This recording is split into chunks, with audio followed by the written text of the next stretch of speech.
What are we even doing here? I mean, this is going to be a game that might be the worst of all the Purdue games that we've watched together this season. Um, it's not going to be fun to watch. It's not going to be fun to preview. It's not going to be fun to recap unless Purdue pulls something out of their rear end that nobody has seen this year, unless they go off and have just the game of their lives, which nobody in their right mind expects at all to have a game. This is going to be ugly. It's going to be ugly. Thank you so much for tuning in here on this not so chipper edition of the Behind the Rails of Purdue football podcast. We'll try to improve the mood over the course of the next 20 to 25 minutes or so. But just because I have some things to talk about, some things I want to bring up that, will get you thinking about what you should be looking for in this game, not just the score, but I think there are plenty of things that we can look at and analyze about this Purdue team going forward because the next three games after this one are winnable, maybe less so after what we've seen the last couple of weeks.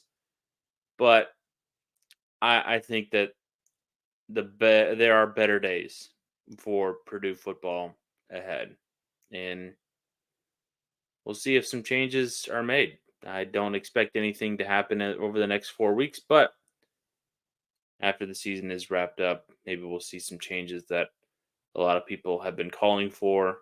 We'll see a lot of things to monitor here in the next few weeks. But things that you can monitor that are easily accessible are some betting lines. Purdue is nearly a 5 touchdown underdog in this game, and it opened as a 4 touchdown underdog, minus 28.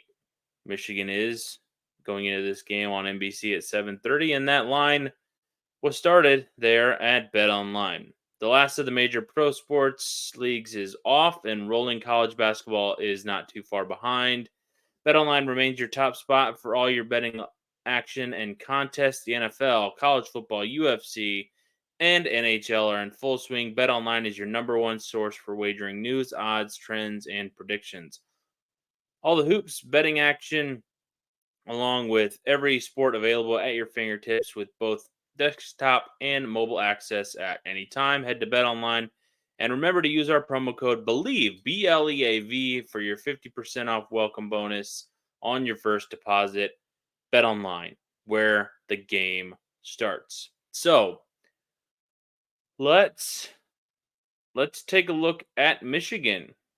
They came in at number 3 on the latest edition of college football playoff rankings. I think a lot of people thought that, they could be higher because they have virtually dominated every single opponent that they have faced to this point.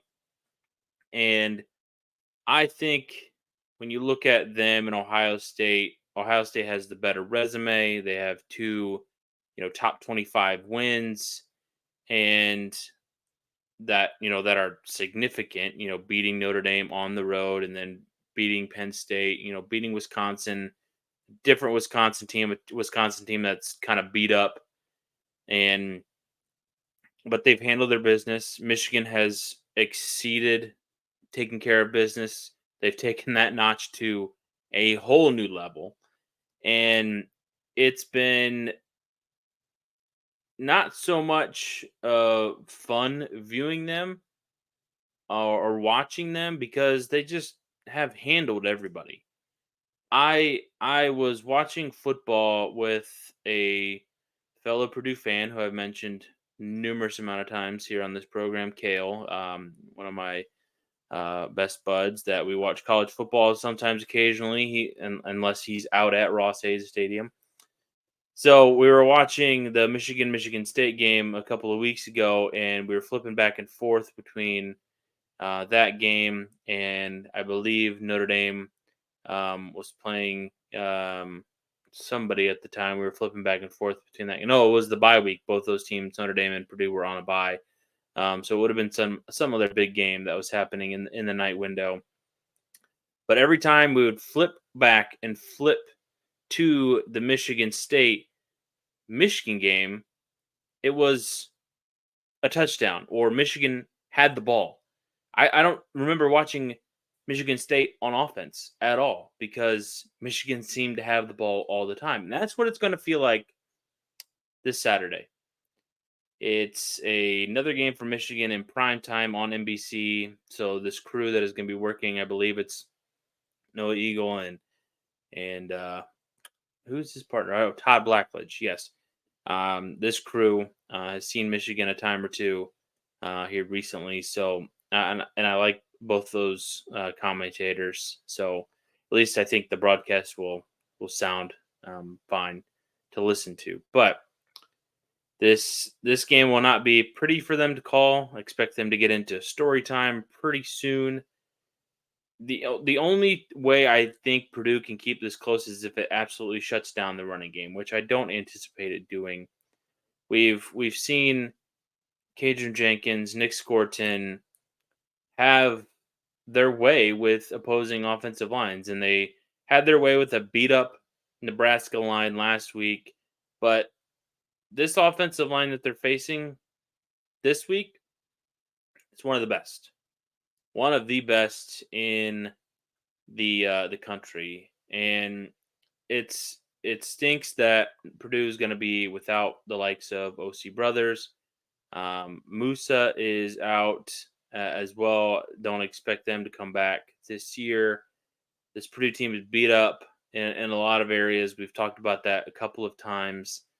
And you're hoping that your studs on defense have come to play. And I didn't expect this at this point, and maybe some of you did, that if you had to create a top 5, top 10 list, however deep you wanted to go, of the top players on this Purdue roster at this particular moment, it's three guys on defense to start out your list.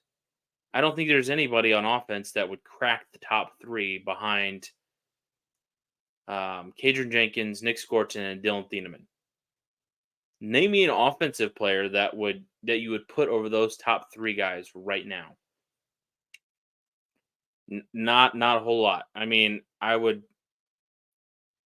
take me I would go Sanusi Kane probably 4. So Karloftis is probably in that top 10. I just don't. You're relying on a defense that, like I said, has been put in positions to hold up because of a poor performing offense these last 3 games, putting in tough spots. I think those 4 guys are playmakers that you can build on. Hopefully, all of them stick around and you have those building blocks for next year's defense. But I think that those 3 guys are in contention for all Big Ten teams. I don't know if Purdue will have the record. If they can win their final 3 games, that'll help. But they're performing at all Big Ten levels. I mean, they're all, at least Jenkins is in the top 3 for like 3 or 4 different categories.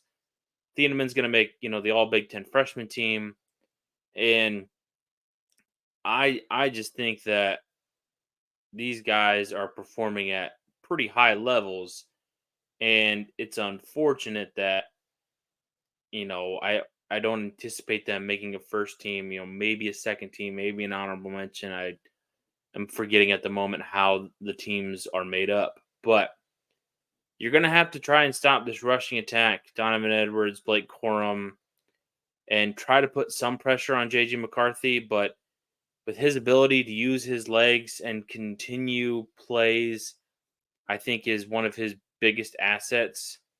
I think that the playmakers improved. Roman Wilson leads the team in receptions and receiving yards and touchdowns, and he's the go-to target for JJ McCarthy.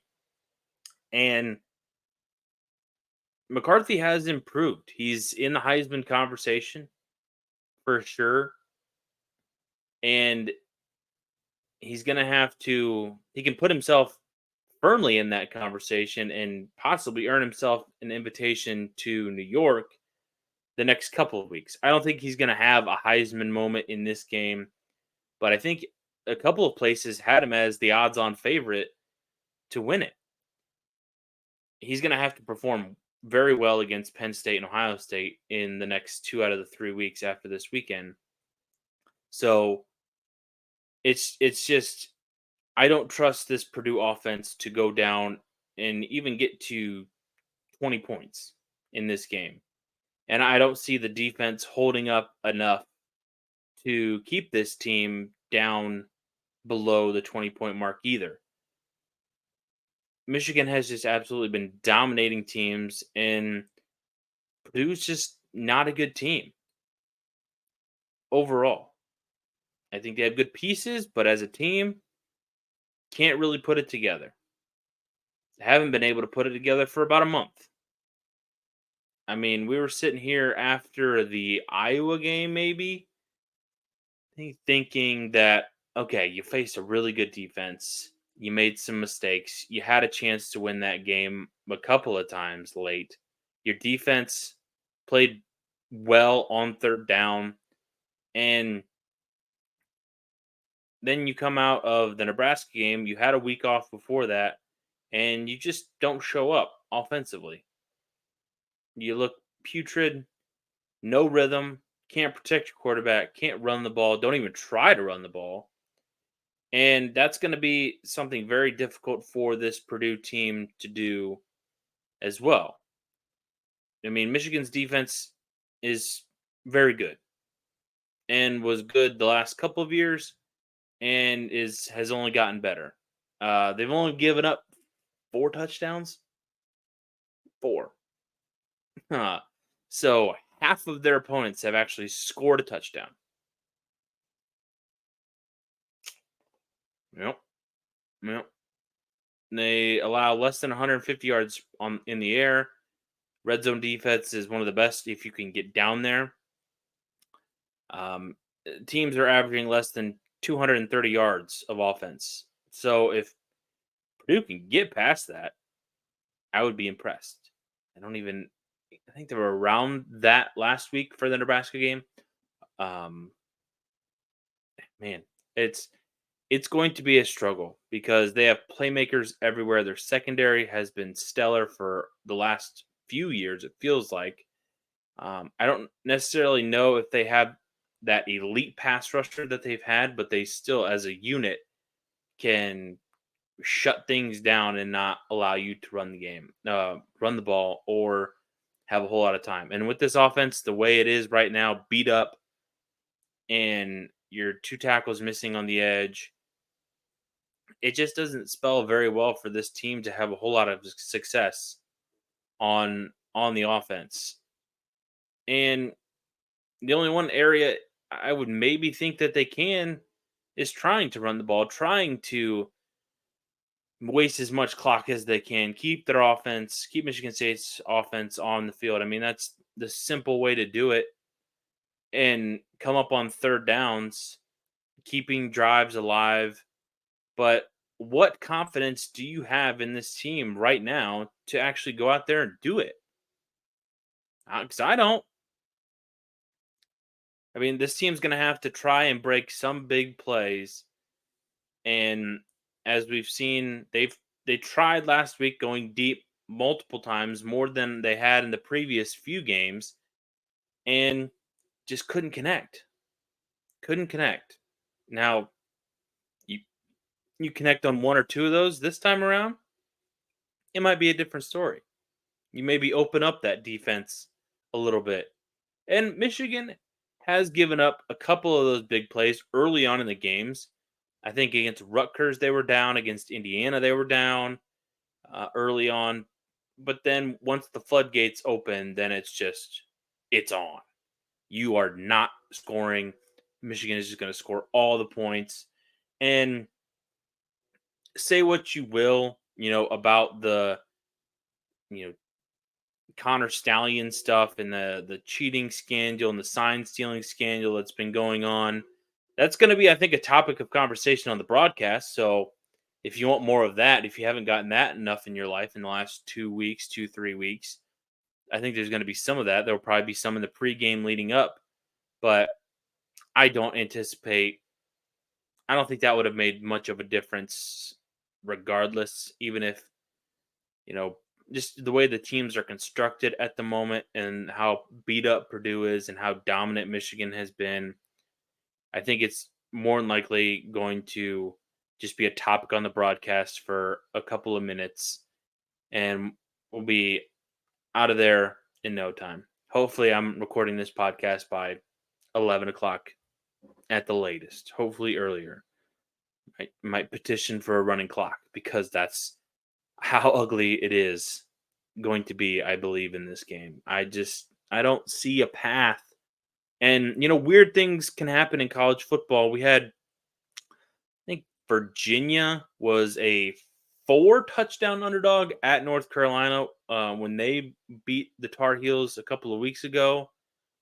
But that's a flawed North Carolina team that doesn't have a very good defense. It has a fine defense, but this is a team in Michigan that even if it does get off to a slow start, even if all these outside distractions become something that are a distraction and you come out slow because you aren't 100% focused on the game. You have Penn State next week. I just don't think that Purdue is going to be able to make or capitalize on any of that non-focus that Michigan might bring to this game. It's They're just too talented across the lines, out wide. They have the better quarterback, they have the better running back duo, they have the better secondary. I just don't think there's going to be a whole lot that Purdue can do at any level, anywhere on the field. I mean, if you go follow Parker Fleming on Twitter, Stats of War, I think is his handle on X. He tweets out all of these charts for every single game with advanced stats, and it's a lot of efficiency stuff. Do you finish drives?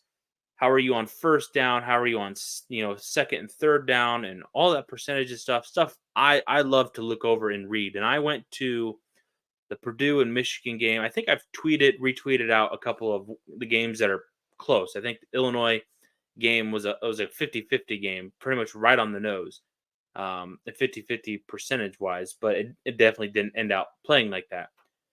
This one has, I think, Purdue scoring somewhere in, just over 10 points and Michigan scoring well over 30. And if you look at the colors of the charts, blue means good, dark blue means really good. A lot of dark blue on Michigan side.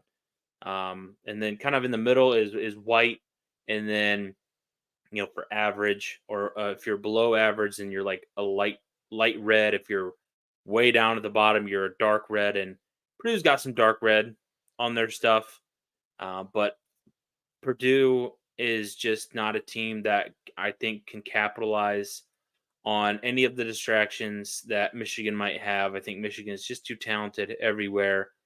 And that's why I have Michigan winning in a big way.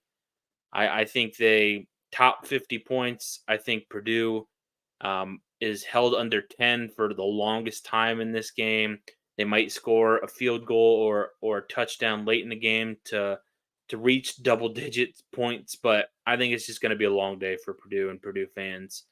If you haven't already switched to basketball, this and that last week's game didn't do it for you. This game just might, but I hope you still stick around, at least listen to the podcast. I try to be entertaining outside of just the game.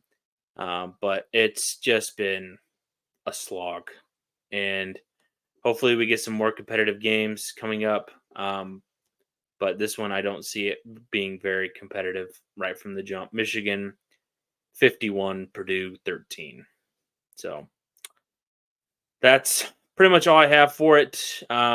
I will be in a different location for Sunday's game. It'll still be in my house, but somebody is taking up my office here and staying over with me. So, but we'll be in a different location. We'll still record the podcast on Saturday evening. Have it out for you early Sunday morning. So I appreciate you guys all tuning in. Make sure you're subscribed. Make sure you follow on the social channels. If you want to email the show, it's down there below. If you want to check that out, comment, reach out, say what's up.